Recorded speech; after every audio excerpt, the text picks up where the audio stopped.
Olá, meus irmãos e minhas irmãs, que a paz de Deus que excede todo entendimento, guarde os vossos corações em Cristo Jesus. Quando cada pessoa contribui, a obra de Deus se torna possível, porque grandes propósitos são construídos quando cada pessoa faz a sua parte, contribui dentro do que consegue e assim a obra prospera.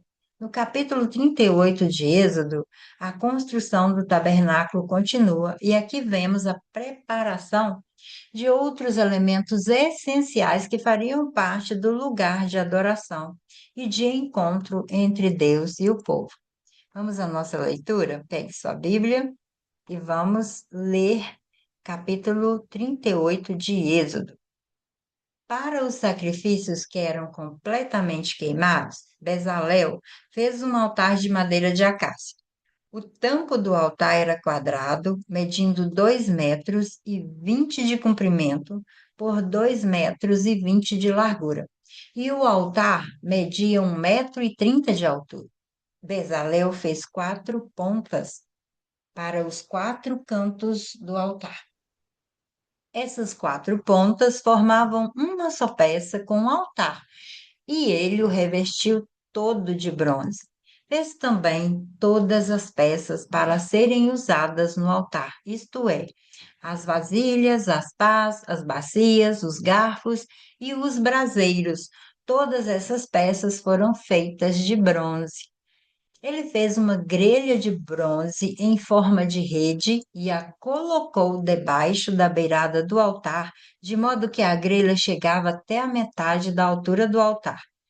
Fez 4 argolas para os 4 cantos da grelha, para enfiar nelas os cabos.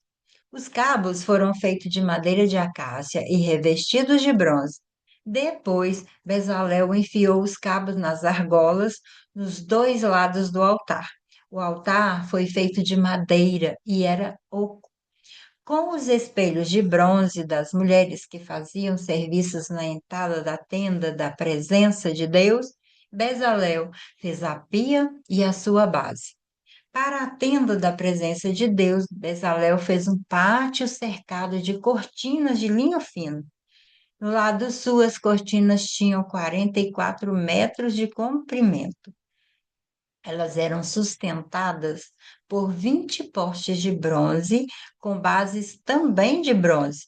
Os ganchos dos postes e os suportes das cortinas eram de prata. Bezalel fez a mesma coisa no lado norte do pátio. O pátio tinha 22 metros de largura, portanto, nos lados oeste e leste, as cortinas tinham 22 metros de comprimento. Para sustentarem as cortinas, haviam 10 postes e 10 bases. Os ganchos e os suportes eram de prata. A entrada do pátio ficava no lado leste.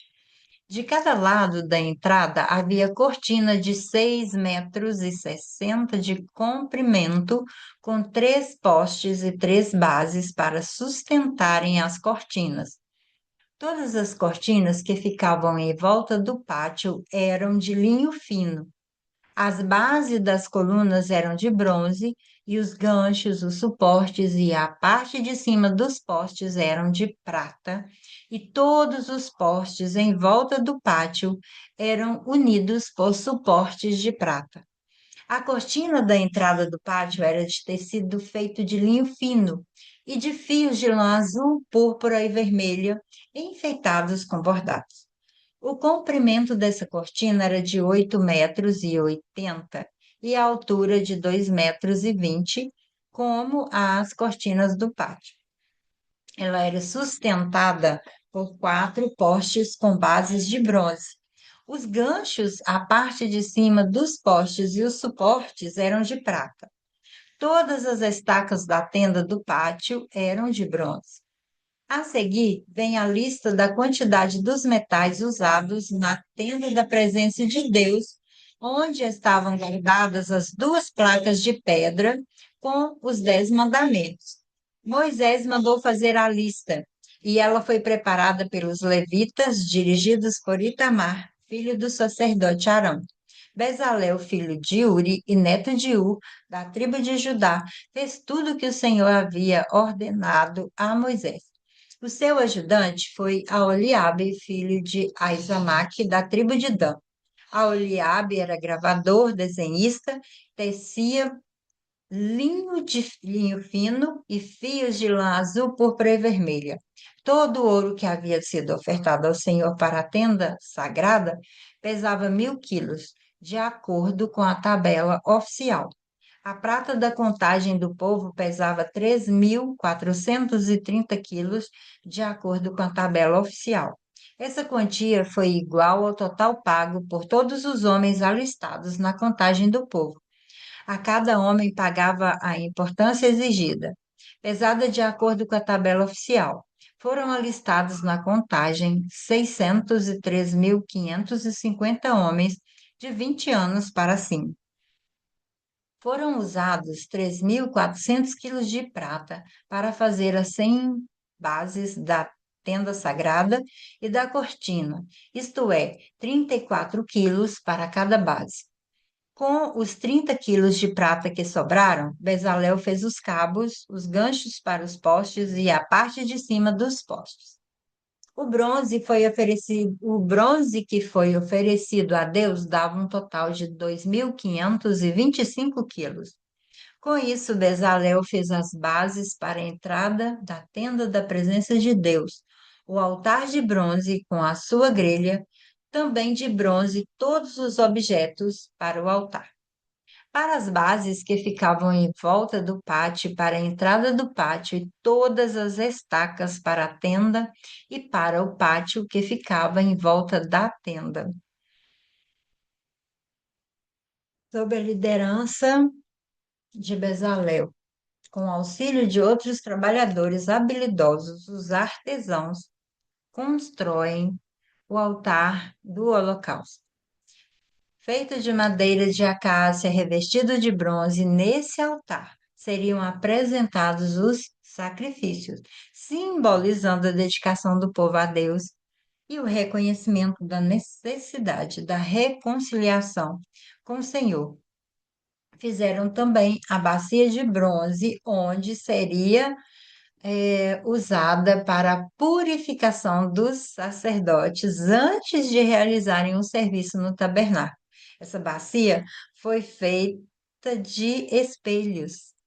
Os espelhos pertenciam às mulheres e elas serviam na tenda também.